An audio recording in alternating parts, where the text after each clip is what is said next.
네, 자 청문회가 시작이 됐습니다. 오늘 오전에 한덕수 국무총리 후보자 청문회가 열렸는데요. 앞부분을 제가 잠깐 보다가 들어왔는데 정기남 교수, 한덕수 후보자가 좀 확실하게 답변할 것은 답변하겠다 이런 마음가짐을 갖고 나온 것 같더라고요. 이렇게 의원들이 답변을 막 잘라도 계속 얘기를 하더라고요.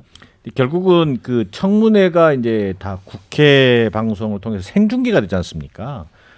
결국은 이제 이 국민들과의 또 대화이기도 하거든요. 그런 면에서 한덕수 후보자가 좀 더 적극적으로 방어하는 모습을 좀 보여준 것이 좀 눈에 띄는 대목이었고요. 그럼에도 불구하고 이제 오늘 그 오전에 윤호중 비대위원장인가요? 이건 뭐 인사청문 명단이라기보다는 검찰의 수사대상 명단이다. 뭐라고 할 정도로 전체적으로 어떤 그 각을 세워서 이번 인사청문회에 임하겠다는 건데 이번 주 뭐 19명 중에서 13명 청문회를 하게 됩니다만 민주당 입장에서는 국민 눈높이라고 하는 어떤 하나의 그 기준을 가지고 철저한 검증을 하겠다. 뭐 이런 어떤 강한 의지를 지금 보여주고 있는 상황입니다. 그리고 실제로 한덕수 총리 후보자만 하더라도 그동안 뭐 총리, 주미 대사, 뭐 부총리, 뭐 상당한 그 높은 고위 관직을 두루 거치면서 그 경력을 바탕으로 유명 로펌에서 거액의 고문료를 받았고 국무총리로서 가장 큰 어떤 그 도덕성이라고 할 수 있는 이해 충돌의 어떤 그 의혹들이 제기됐음에도 불구하고 이 부분이 충분히 해명되지 않았던 부분이 있거든요. 또 실제 국회 자료 제출 요구에 대해서도 사실 부실로 임하고 오늘 또 청문회에서 보니까 대부분 여전히 어떤 그 의원들의 구체적인 요구에 대해서 검토해보겠다라는 얘기로 또 넘어가는 또 그런 모습도 보였었거든요. 그런 면에서 자격에 대한 어떤 의구심이 제기되고 있는 상황인데 저는 지금 우리 국민들이 이번 청문회를 보면서 느끼는 것은 지난 문재인 정부 시절에 보여줬던 소위 이른바 내노란불 인사 여기에 대한 어떤 굉장히 염증들이 있거든요. 그 비판 의식이 있는데 틀 속에서 윤석열 정부의 장관 후보자들이 내노남불을 넘어서서 이 적반하장의 모습까지 보인다면 아마 상당수 민주당의 의지와 더불어서 낙마 가능성이 꽤 높은 숫자가 되지 않겠는가 그렇게도 전망해 볼 수 있을 것 같습니다. 예.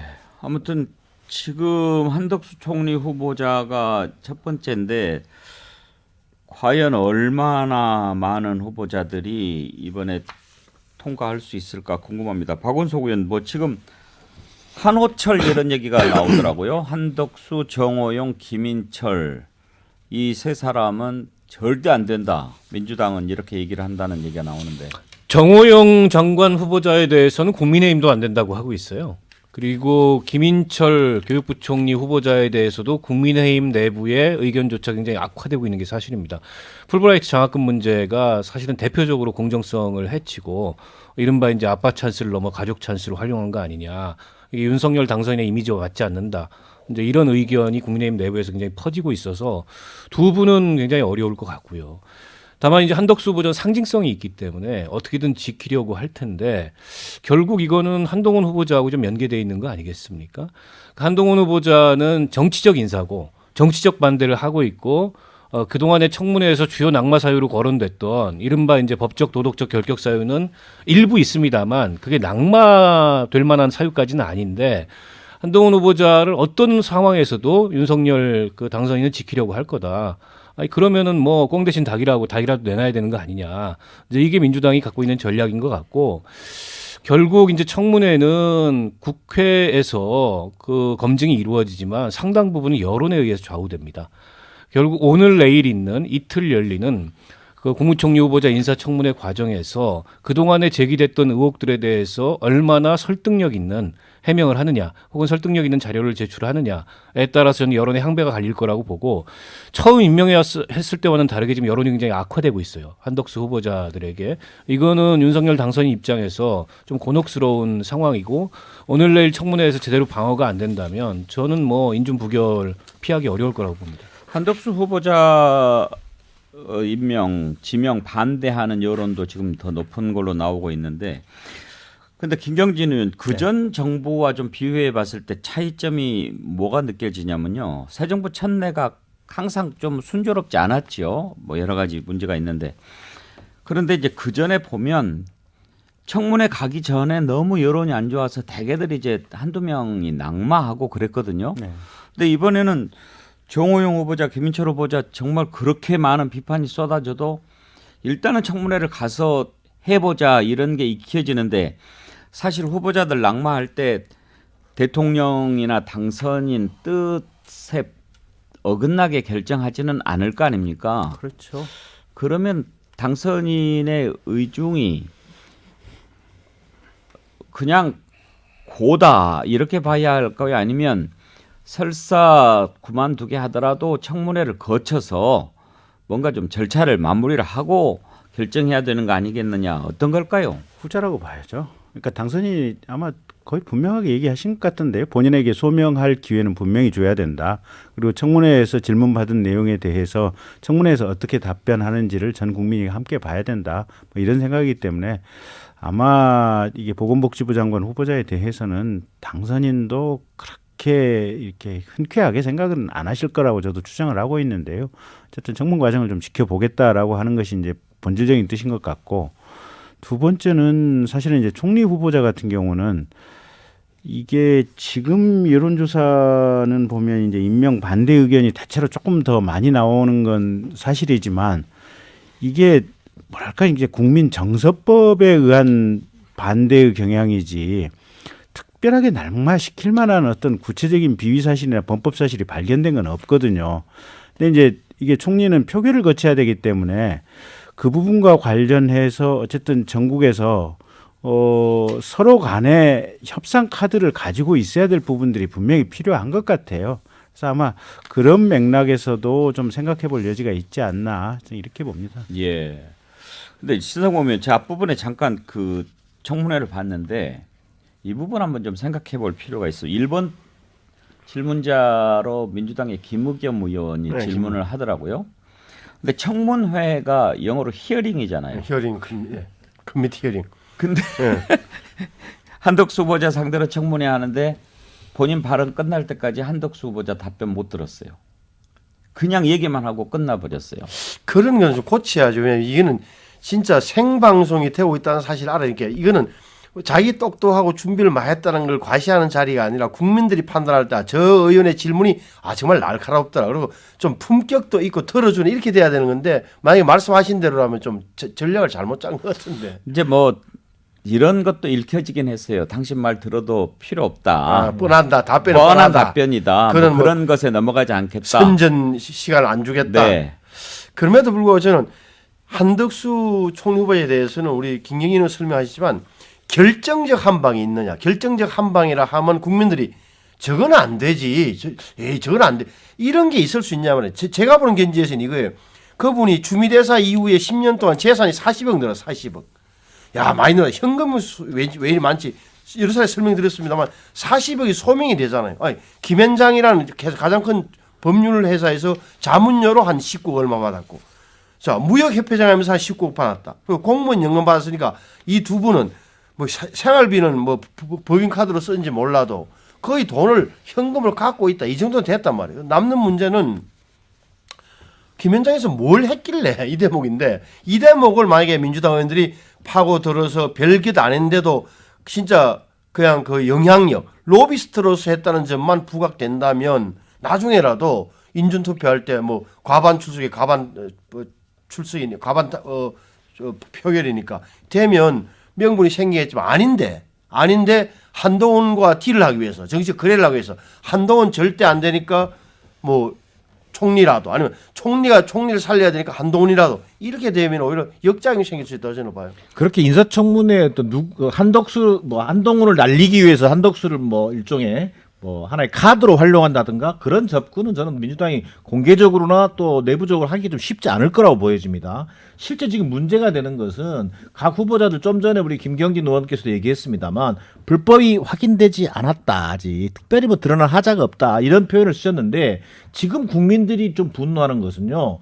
뭔가 불법 여부와 상관없이 이 지금 장관 후보자들이 보여지는 이 모습은 뭔가 이 기득권 주류 특권층의 그들만의 리그를 통해서 이 사람들이 그 특혜를 누려왔구나. 아빠 찬스가 너무나 횡행하게 이렇게 반복돼 왔구나 이런 데서 느끼는 그 허탈감과 분노거든요. 그런 것을 대변해야 되는 것이 소위 민주당 예비 야당이 되겠습니다만 야당의 역할일 수밖에 없는 것이고 그걸 통해서 구체적인 어떤 그 청문회장에서 어떤 송곳 같은 질문을 통해서 그런 것들이 좀 드러날 수 있도록 하는 것 그것이 아마 이번 청문회에서 중요하게 어떤 봐야 될 관전 포인트가 아닌가 저는 그런 판단입니다. 예.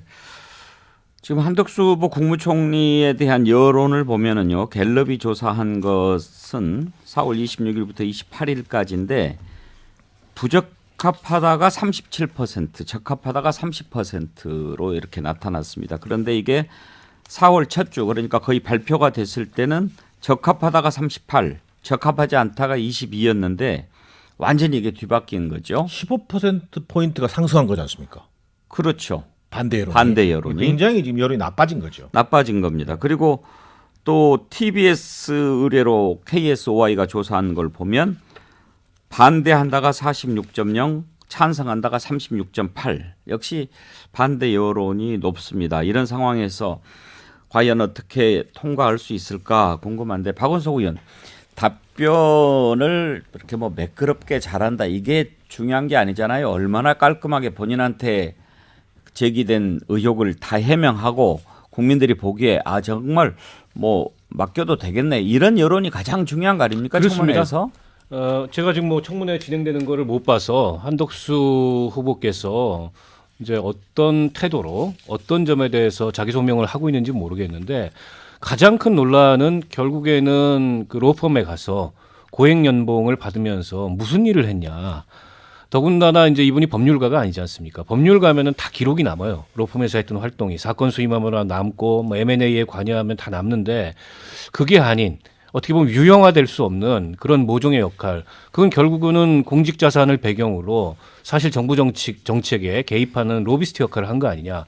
그리고 로펌의 최대의 고객이 결국에는 재벌 대기업들이기 때문에 재벌 대기업의 로비스트 역할을 한 거 아니냐. 이런 의혹을 받을 수밖에 없는데 그에 대해서 아니다라고 얘기할 차원의 문제가 아니고 구체적으로 나는 이런 역할을 했고 그에 대해서 정당한 대가로 일반 국민 눈높이에서 보기에는 좀 많은 액수일 수 있지만 이런 보수를 받았다. 이게 소명이거든요.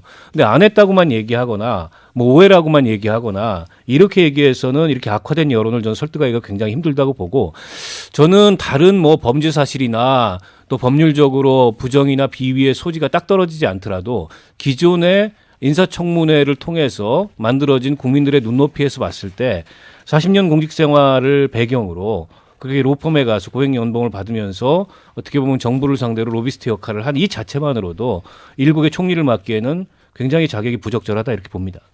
오늘 한덕수 총리 후보자 외에 또 장관 후보자 4명에 대한 인사청문회도 실시가 됩니다. 추경호 경제부총리 겸 기재부 장관 후보자, 박진 외교부 장관 후보자, 원희룡 국토교통부 장관, 한화진 환경부 장관 후보자 이렇게 4명인데 이 후보들에 대해서 제기되고 있는 의혹들은 추경호 장관 후보자는 론스타 외환은행 인수 매각 관여된 부분 또 정치자금으로 아파트 월세를 납부한 부분의 의혹이 제기가 됐고요. 박진 외교부 장관 후보자는 아들 도박 사이트 운영사 근무한 것 그리고 딸 위장 전입. 원희룡 국토교통부 장관 후보자는 제주의 오등봉 개발 사업 특혜 논란 그리고 배우자 주택 용도 변경한 것을 셀프 결제한 부분 그리고 이제 한화진 환경부 장관 후보자는 모친 집에 전세 살면서 증여세를 회피한 것 이게 논란이 되고 있는데 정진환 교수 보시기에 이 4장관 후보자들 가운데 이런 논란은 좀 깊이 들여다봐야 되겠다 하는 거 어떤 게 있습니까? 저는 뭐 개인적으로는 그 원희룡 국토부 장관 후보자가 소위 이른바 그 도지사 재직 중에 제주 그 오동동 개발 사업인가요? 이 특혜 관련된 논의는 좀 유심히 좀 들여다볼 필요가 있는 것 같다. 특히 이게 도지사 신분을 가지고 그 소위 그 뭐랄까 국토 건설 사업이지 않습니까? 예. 건설 사업인데 그 주무장관이 된다는 측면에서 상당히 문제가 될 걸로 보여지고요. 나머지 장관들은 대부분 다 공이 참 지금 좀 쓰는 숨을 지을 수밖에 없는 게 뭔가 이런 거 세테크, 위장전입, 뭐 부동산 이런 것들로 다 점철이 돼 있어서 사실은 좀 경중을 가리기도 좀 어렵다라는 게 제 판단입니다. 민주당에서는 그런 얘기도 나오더라고요. 원희룡 후보자가 대장동 일타 강사 뭐 그랬잖아요. 네. 저 해봐서 저렇게 아는 거 아니냐. 뭐 충분히 그렇게 얘기할 수 있죠. 심지어는 뭐 그 그 이재명 후보의 부인인가요? 그 김혜경 씨의 어떤 법인카드 얘기도 마찬가지입니다. 똑같이 도지사 재직 시절에 서울과 제주를 오가면서 그 법인카드 유용 의혹이 지금 제기되고 있지 않습니까? 뭔가 경험해보지 않고서는 저렇게 잘할 수가 없다라는 얘기가 충분히 나올 수밖에 없는 사안인 거죠. 신성범 의원 그런데요. 아까 김경진 의원께서 윤석열 당선인의 의중이 그래도 이런저런 의혹이 있지만 청문회는 거치고 나서 그리고 여론을 봐서 결정하겠다라고 할 것이다라고 하는데 만약에 이런저런 의혹 제기와 해명에도 불구하고 청문회 채택 여부에 상관없이 모조리 임명을 강행할 가능성은 없다고 보십니까? 저는 18명 그러니까 총리 플러스 18명이죠. 19명 가운데 글쎄요. 한 명 적어도 한 명 정도 한두 명은 철회하거나 뭐 국회의 판단을 따른다는 명목으로 그만두겠지만 나머지는 그렇게 쉽게 물러나지 않을 것 같은 느낌이 드는데 한 명 정도? 2명도 아니고 저는 한 명 정도는 포기해도 그 기질로도 그렇고 예. 포기해야 될 이유도 별로 없고 뭐 전임 대통령도 그렇게 하셨고 그러니까 저는 그렇게 보이죠. 그리고 오히려 저는 지금 나오는 뭐 한호철 이거보다는 다른 데서 좀 푹 터질 가능성도 있지 않느냐. 다른 예, 장관이 예. 청문회 하다가 우리가 언론에서 항용 보도되는 것은 오히려 좀 청문회 가면은 뭐 저런 내용이었어라고 오히려 좀 김 빠진 경우가 있는데 제가 볼 때는 가장 위험한 것은 정호영 장관 후보자가 오히려 김인철 교육부 장관 후보자가 더 악성으로 보이죠. 왜냐하면 학교에서 학생들이 하는 반응 것을 보니까 이분은 정말 좀 문제가 있는 분이라는 느낌이 들고 정호영 씨는 제가 왜 자꾸 이 자리에서 여러 차례 이야기하느냐 하면 이 부분은 오히려 자기가 그 간부할 때 경북대학교 병원장이나 할 때 왜 아들 딸이 왜 아버지한테 있는 학교로 왜 굳이 오느냐 딴 데로 가라 소리 안 하는 게 가장 큰 죄다 저는 그래 느껴지지 하나하나는 설명을 하면 어떻게 보면 국민들은 오해 많지만 풀 수 있다는 대목이라고 저는 개인적으로 느끼기 때문에 김인철 후보자가 더 문제가 될 수 있다고 보여지고 한동훈 오늘 내일 한덕수하고 모레 이제 한동훈 할 텐데 그걸 다 듣고 나서 이제 민주당에서 방향을 정할 것 같습니다만 한동훈도 쉽게 뭐 아시잖아요. 윤석열 대통령이 절대 내치지 않을 것 같고 그렇게 되면은 최전선이 뭐 한동훈이 되기도 하겠지만 김인철이나 이쪽으로 옮겨질 수 있다고 저는 봐요. 그런데요, 박원석 의원 변수가 하나 있습니다. 지금 뭐 윤석열 당선인이 이제 대통령 취임 이후에 장관을 마음대로 임명하고 싶어도 국무총리가 제청을 해야 되잖아요. 그런데 한덕수 총리 후보자 국회 임명 동의안 처리가 안 된다면 뭐 현재 이제 김부겸 총리가 제청을 해주든지 그렇게 해야 되지 않겠습니까? 그런데 김부겸 총리가 그나마 지금 이제 부탁을 해서 남아서 제청을 해주는데 아무리 당선인 뜻이라고 그래도 이렇게 막 문제가 많이 되고 있었던 사람들 제청하면 지금 김부겸 총리가 또 사실 불명예를 안게 되는 거 아니에요? 그렇죠. 그래서 김부겸 총리는 아직 그런 의사를 밝히지 않았습니다만 정치인 출신 장관들은 일괄 사표를 지금 제출했지 않습니까? 그 얘기는 일부 장관이 낙마하더라도 5월 10일 이후에 다른 새 장관이 후임 장관이 와서 청문회를 통과해서 이 취임식을 할 때까지 기다리지 않겠다. 바로 그만두겠다라는 의사표현을 했고 물론 그렇더라도 뭐 국무회의 정족수는 해결이 될 거예요. 비정치인 출신 장관들이 있기 때문에 그 비정치인 출신 장관이 있는 부처에 장관 후보자가 낙마하면 장관이 남아서 계속 해라. 이렇게 이제 대통령이 협조할 가능성이 문 대통령이 협조할 가능성이 있어서 그건 문제가 안 되는데 문제는 이제 재청권자가 어떻게 하느냐. 재청권자가 만약 김부겸 총리가 나도 대통령과 같이 5월 9일 날 딱 그만두고 10일 이후에는 맞지 않겠다라고 하면 굉장히 곤혹스러운 상황이 펼쳐질 수 있고 설사 맞더라도 김부겸 총리가 당분간 근데 이렇게 문제투성이인 장관 후보자들을 김부겸 현 총리가 제청한다는 것도 정치적으로는 김부겸 총리가 그렇게 흔쾌할 수 없는 그런 대목이어서 이 상황이 굉장히 복잡합니다. 그래서 총리 후보자와 인준이 부결되는 건 뭐 새 인물을 모색한다 하더라도 정부 출범이 정상적으로 안 되는 거죠. 그 우려가 있습니다. 김경준은 일단 김부겸 총리는 총리 그만두고 이제 정치는 그만하겠다. 시골에 가서 농사 짓겠다라고 하던데 농사가 아니고 뭐 텃밭 가꾸는 거죠. 어떻게 할 것 같습니까? 글쎄요. 지금 기사가 한 2개 난 걸 보면 이 추경호 장관 인사청문회 통과를 하게 된다면 추경호 장관 제청을 하고 물러나겠다. 부총리 제청하고 본인은 물러나겠다. 예. 그러면 추경호 부총리가 국무총리 서리 자격에서 대행. 예, 대행이죠. 대행 자격에서 물론 장관들에 대한 제청은 못하겠지만 차관 인사라든지 이런 부분들은 대행이 가능할 수 있지 않겠느냐. 뭐 차관이야 저 제청 안 해도 임명할 네. 수 있는 거니까. 예. 그래서 그 정도 얘기의 기사가 나온 걸 제가 봤어요. 아니 그런데 추경호 부총리가 총리 대행을 하면 네. 총리 대행이 총리 자격을 승계받아서 제청할 수 있나요? 헌법상으로 안 될 겁니다. 안 됩니다. 왜냐하면 국회 동의를 얻는 그렇습니다. 거 총리 자체가 국회의 동의를 얻어야 되니까. 자격이 있기 때문에 예. 그 부분은 다를 것 같은데요. 예, 그래서 어쨌든 이게 신임 어떤 방식이 되든 그러니까 김부겸 총리가 남아 있다고 한다면 장관 제청과 관련해서는 본인의 영향력을 분명히 행사하려고 할 것이고요. 민주당 쪽의 어떤 요청이 윤석열 대통령에게 분명히 들어갈 거고 그만두게 된다고 한다면 새 총리를 반드시 어떻게든지 통과시켜야만 지금 윤석열 대통령이 장관들이 임명할 수 있게 돼서 아마 상당 기간은 아마 윤석열 대통령이 진흙볼에 빠져 있을 이럴 가능성이 있지 않나 싶어요. 지금 민주당은 분위기가 한덕수 총리 안 된다가 아주 강하지요. 그렇습니다. 기본적으로 뭐 아까도 얘기 나왔습니다만 다른 장관 후보자들도 상당한 문제의 장관들이 있습니다만 한덕수 총리 문제에 대해서도 상당히 그 강경론이기 때문에요. 저는 쉽지 않아 보입니다.